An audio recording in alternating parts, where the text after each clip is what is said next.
My name is Colleen Bernu, and my family and I live in the Sawyer community of the Fond du Lac Indian Reservation. We live right on the Enbridge corridor. Enbridge is proposing to do what they call a replacement of Line 3.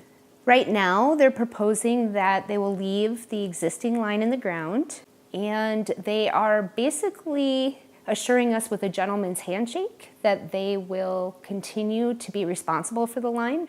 One of the things that they have said is, as long as we're in existence, whatever that means. Wait for Johanna.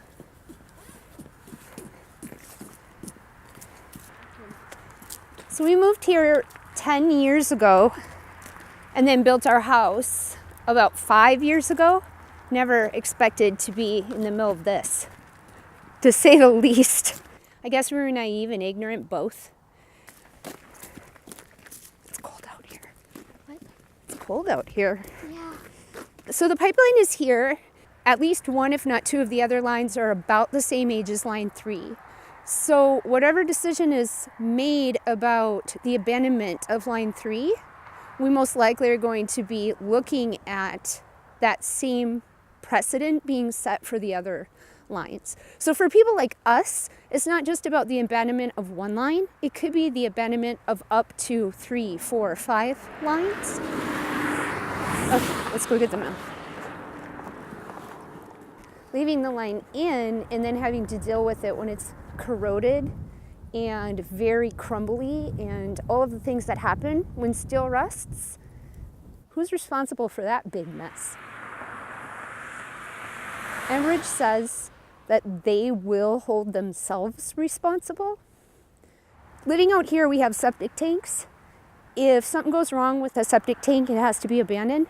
We're required to remove it for the safety of whomever is to go about. Gas stations have to remove fuel tanks, but yet Enbridge doesn't have to remove their pipe. I am a deacon candidate for the Evangelical Lutheran Church in America.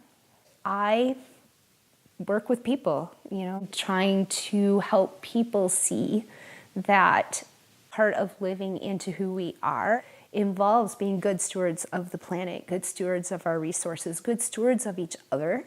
Obviously, leaving that stuff in the ground because of the collapsing hazard, because of the environmental hazard, because of leaching, is something that has already been determined as unsafe, and the pipeline should be no different.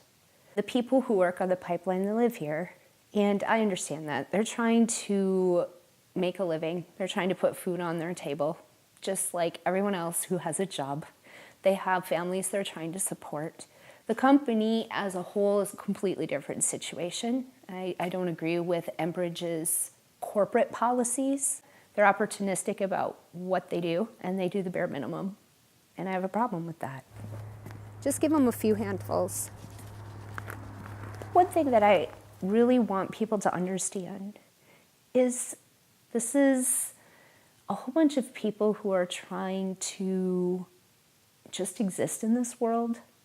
If you want to have a very heated conversation, direct it at the corporation that's behind all of this. It doesn't matter how well these companies treat you. Try to think down the road, what is this going to mean for your kids and your grandkids? I would like to see us demand better.